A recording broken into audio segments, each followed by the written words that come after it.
नीति कथाएं से एक कथा लेकर आया हूं जिसका शीर्षक है राजा की कृपा या भगवान की कृपा। कर्णपुरी के राजा का नाम सुंदरवन था। वह हर क्षेत्र में निष्णात था, लेकिन भगवान पर उसका कोई विश्वास नहीं था। एक दिन राजा अपने मंत्रियों के संग पूरे नगर में घूमने के लिए छद्म वेश में निकला था। मार्ग में उन्हें दो याचक दिखाई दिए। एक व्यक्ति इस प्रकार याचना कर रहा था, हे माता, राम की कृपा से दान दो, राम की दया से। दूसरा याचक बोल रहा था, हे माँ, राजा की कृपा से दान दो, राजा की कृपा से। इन दोनों याचकों को राजा के दरबार में अगले दिन प्रस्तुत किया गया। इनसे एक प्रश्न पूछा गया था, आप दोनों में से एक के द्वारा श्री राम के नाम पर तथा दूसरा राजा के नाम पर भिक्षा मांगी जा रही थी। ऐसा क्यों कर रहे थे? जो भगवान के नाम से भिक्षा मांग रहा था उसने ऐसा कहा, पूरा विश्व श्री राम की कृपा से सुरक्षित है। वही सबको संपदा एवं स्वास्थ्य प्रदान करता है, इसलिए मैं उसका नाम ले रहा था।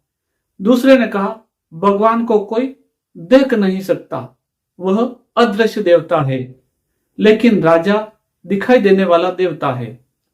वही आदमी को पैसा देकर धनवान बनाता है, इसीलिए मैं राजा का नाम लेकर भीख मांगता हूं। भीख मंगों को वहां से भेज दिया गया। राजा ने मंत्री को कहा, हे मंत्री, मेरा नाम लेकर भीख मांगने वाला इससे अधिक चतुर है।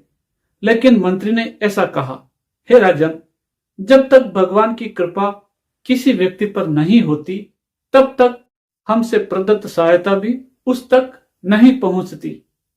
राजा ने कहा, ठीक है, हम परीक्षा लेना चाहते हैं कि किसकी कृपा ज्यादा है। राजा ने कहा, ठीक है, हम परीक्षा लेना चाहते हैं कि किसकी कृपा ज्यादा है, राजा की या भगवान की।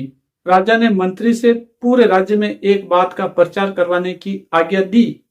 वह इस प्रकार था, अगले श्री रामनवमी के दिन राजा उन सभी को भेंट देंगे जो उनके भवन में आएंगे। श्री रामनवमी के दिन बहुत सारे लोग राजा के भवन में आए और भेंट भी ले गए। आने वालों में वे दोनों भीख मंगे भी शामिल थे जिसने राजा का नाम लिया था। उस भीख मंगे को राजा ने एक बड़ा कद्दू देकर कहा, इस कद्दू के कारण तुम्हें संपदा मिलेगी। कुछ दिनों के बाद राजा और मंत्री राज्य के सभी प्रांतों में घूम आने के लिए निकले। एक जगह पर इन्होंने उस भिखारी को देखा था जिसने राजा से कद्दू की भेंट ली। वह अब भी भीख मांग रहा था। आश्चर्यचकित होकर राजा ने उससे प्रश्न किया, मुझसे कद्दू लेने के बावजूद तुम भीख क्यों मांग रहे हो? भीख मंगे ने जवाब दिया, महाराज, मैंने उस कद्दू को 2 रजत मुद्राओं के लिए बेच दिया। उससे मैं कितने ही दिनों के लिए खा सकता हूं, इसलिए मैं भीख मांग रहा हूं। राजा ने कहा, हे मूर्ख, मैंने कद्दू में स्वर्ण आभूषण तथा मोतियों को भरकर गुप्त रूप से दिया था।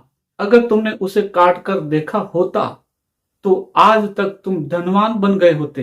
राजा तथा मंत्री राज्य में घूमने के बाद जब वापस लौट रहे थे तब उस भिखारी को देखा था जो भगवान का नाम लेकर भीख मांग रहा था। वह तख्ते पर बैठकर मस्ती में था। उसे कचहरी में प्रस्तुत किया गया था।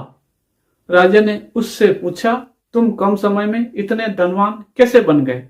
उत्तर देते हुए भिखारी ने कहा, हे महाराज, यह सब भगवान श्री रामचंद्र मूर्ति की कृपा से हुआ है।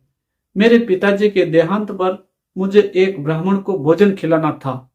उसके लिए मैंने एक भिखारी से कद्दू खरीदा था। जब मैंने उसे काटा तो मैंने स्वर्ण मुद्राओं तथा मोतियों को उसके अंदर भरा पाया।